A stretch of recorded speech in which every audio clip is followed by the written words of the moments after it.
Can I get your name and where you're from, if you don't mind? I'm Kai. Kai, can I get the spelling for you, buddy? Straight out of Dogtown, 𝗀𝗲𝗄𝗆. Hola Chula! Thank you so much for clicking onto this video. And if you are new here, well then hi, hello, my name is Kai. And if you are coming back to my channel, well that's totally wicked awesome.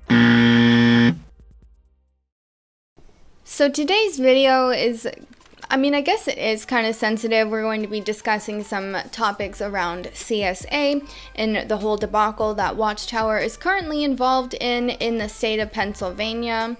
If you're not familiar, I can catch you up to speed real quick, but basically in October, the District Attorney's Office of Pennsylvania charged 4 men with child sexual abuse allegations, and the one thing that all of the predators and all of the victims had in common was that they were all members of the Jehovah's Witnesses organization. So what was happening is that the predators were given access to these children because they were in such close proximity to them, being that they were in the same congregation. Going through this press reader article, they're expounding on the details of these specific allegations, but it just is so similar. It's just exactly point for point the same story over and over and over again, where a family is in association with a known child predator, and they don't know, they're not aware, because Watchtower doesn't make them privy to that kind of information. Even if that abuse comes to light, if it ever does, and the elders are made aware, that information still doesn't go anywhere. It just goes to a secret database in the Watchtower headquarters in New York. And they're sitting on thousands of documents on known and accused child predators. They got exposed for having this document many years ago, but we still haven't really been able to get it from them, even amidst lawsuits upon lawsuits. They would rather incur millions of dollars in fines than ever be forced to give up these documents. But because this Pennsylvania investigation is occurring, the state has now actually received access to at least the files that are pertinent to their case. I discovered that there was a video leaked in 2018 regarding Watchtower's record management. So basically they're having a board meeting, and they're talking about the importance of maintaining their documents. Why has this come up? Why is it that we have records management now? We've been functioning as an organization for years. Well, we know that the scene of this world is changing, and we know Satan's coming after us, and he's going to go for us legally. We can see by the way things are shaping up. So the organization has said we've run into difficulties in the past because of the records we have. And then, so some records go into that archive we talked about, which is generally just a very small percentage of our records.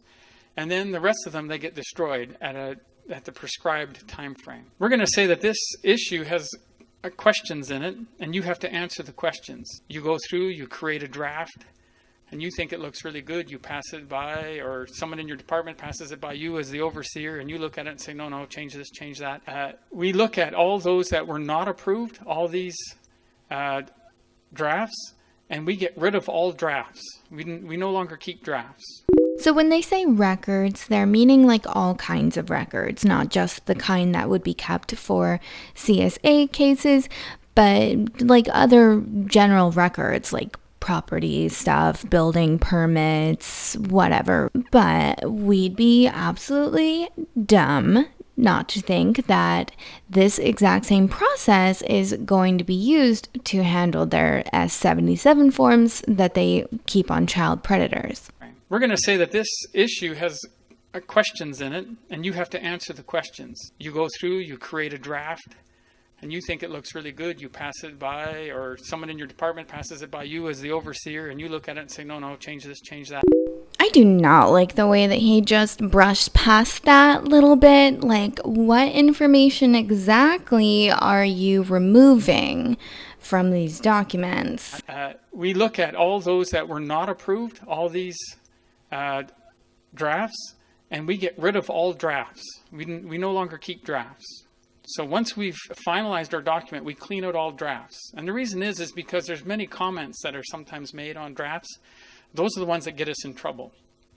Because when we comment, we tend to be a little more relaxed and we just type things and, well, we'll leave it at that. We just get rid of them. This bit actually corroborates another letter to the circuit overseers that was leaked like a couple years ago. Basically, in this letter, they were telling the elders that if they have personal notes that they've taken during a meeting or a judicial hearing, that those notes might contain information that looks bad out of context. So after the hearing is over and the summary, a very brief summary, after that has been completed, then destroy those notes, baby, like they never happened. Shake that Etch-a-Sketch. You can't get any more culty than that. Like, you can't make this shit up, man. But I also mentioned handwritten notes.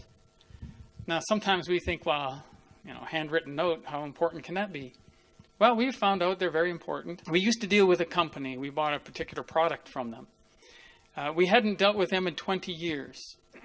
Well, that company got into litigation. So that company, they, in their records, said they dealt with Watchtower. Now, this was in the United States, so right away they come to Watchtower, which is Bethel. That's how they know us in New York City. So they come here and ask us, do we have anything in our records? Now, if we do, then we're connected to their litigation. That's how it works. But if we don't, then the legal world says, well, we have in no way can prove that you were ever dealing with them. So, to me, it sounds like you're lying. It sounds like you're lying because you said that you had dealings with this X corporation. You literally admitted to it. You were in business with them for a couple of years. It sounds like for a long time.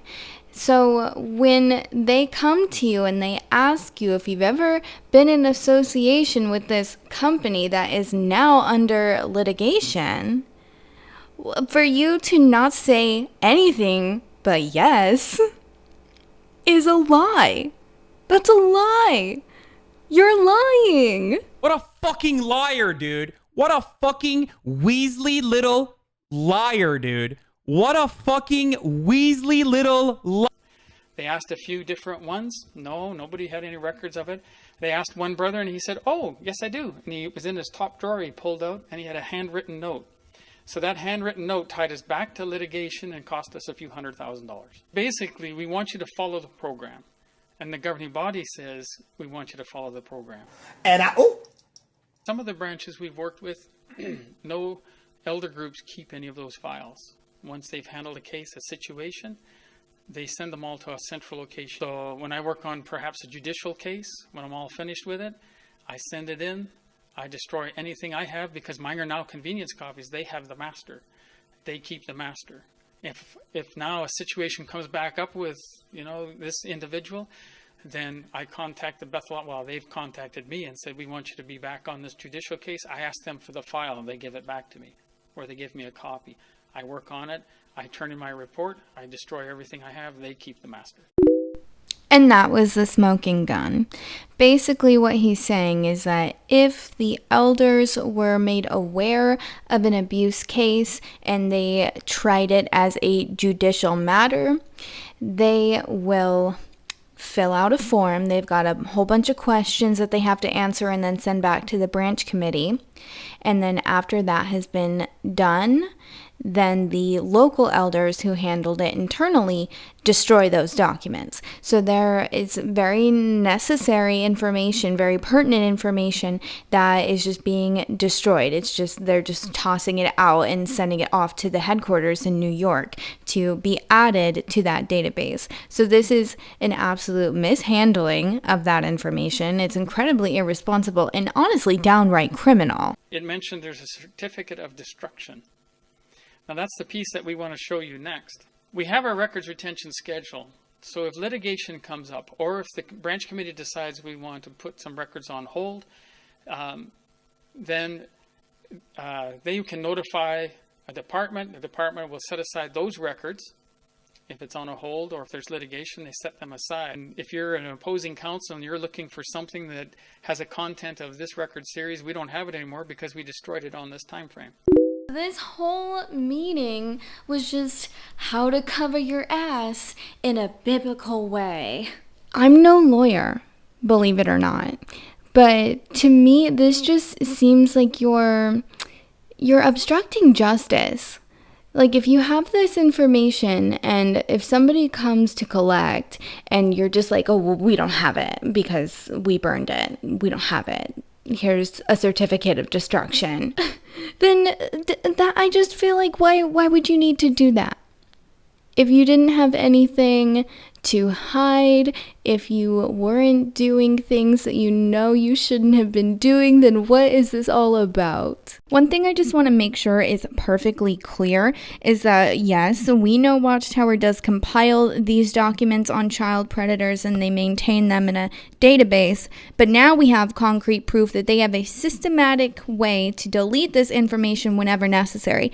That means that local elders are doing Watchtower's dirty work for them, getting rid of documents that could come back later to burn them. And in my opinion, that's not right, because it doesn't sound like what you signed up for. You signed up to shepherd your congregation and to have spiritual responsibilities, not to cover up crimes. Did I miss anything, Justin? In the video, you'll see Sean Bartlett, who I think is just some guy with a boring title at the headquarters office, but he's talking about the importance of maintaining their documents, and he talks about the life cycle of a record and how it will go through many drafts before it's uploaded to like their forever file or whatever. And when I think about it, how many drafts, like, okay, if I'm writing an essay and I'm going, you know, here's my rough draft, here's my second, here's my final, there's a lot of information that gets taken out of that final draft. And so I have to imagine that when they're gathering information, there's probably little details that they just have like written in there, some information that they thought was very pressing at the time that Watchtower actually went in and said, we don't want to keep that in there. And they're doing that to cover their own ass, basically. So if, for whatever reason, if these documents ever get out or if they're ever requested in a lawsuit, whether it's a lawsuit of the Watchtower organization or a company that they are affiliated with, then it will like lighten their culpability in some way, or their responsibility. Don't ask me how it works, okay? Watchtower has previously given directives that not only should the elders of the organization not comply with the police request for information, even if they had a search warrant, they've also told elders that they should destroy these documents. These are not the behaviors of innocent people, innocent parties. These are the behaviors of people who know that they have things that they need to cover up, who know that their hands are very much dirty, and know that if they get caught, it's going to be very bad for them. That is what that is communicating to me. It's what it should be. It should be obvious. Yeah, I don't think you need me to tell you that. Innocent people do not act this way. It just truly can't be that these are isolated incidences, or that these are just a few bad apples, people who are hiding within the organization that Jehovah just hasn't weeded out yet for whatever reason. No, this is embedded into their culture because they have been taught that the people outside, those are the predators. Those are the people that you need to be wary of. But the people here, the people inside your local congregation, those are your brothers and sisters. They're your family. They're better than your family. And Watchtower even encourages you to bring your children around older ones who are strong in their faith. So of course you have no real reason to think anything of it. You could be bringing your child to the home of a predator every week and you never know. You literally hold the power to bringing so many of these people to justice, to making sure that predators, known predators, are not walking among society where they're not only able to hurt witness children, but other children. This isn't just a problem that affects Jehovah's Witnesses families. I hope you realize that. Because these people have lives outside of being a Jehovah's Witness. They have a job. Most likely they have a family. They certainly have a community of other children that you're also putting in danger, you're also putting at risk. That was really all I had to say for now. Of course, I will be following this case as it continues to unfold because it is very important. It's very important that Pennsylvania was able to obtain this information because now it sets a precedence for other states to come after that information as well in their own investigations, because no doubt this is going to keep happening everywhere. We're going to keep hearing about this more and more and more, and Watchtower is not going to be able to run from it. They're going to get buried with all of these lawsuits and all of these settlement payments that they just won't be able to hide it anymore. But until that happens, of course, they're going to turn around and tell their members that it's just a symptom of living in the last days, and that they can only expect to see more and more and more of this coming from Satan's wicked system of things. Yeah, as if being held responsible for willfully allowing crimes to happen is the same as worldly persecution. Please. Whatever. That was just my thoughts, just my opinion, and just my video. So if you like this video, then you can leave it a like. And if you like me, well then you can subscribe to this channel where I will be talking about whatever I want, whenever I want, because this is my channel. And that's what we do here, baby. So subscribe. And as always, chulas, I hope that you are having a very merry holiday. Whatever you do, I don't do anything, but I hope that you have a wonderful, beautiful, amazing rest of your day. Bye.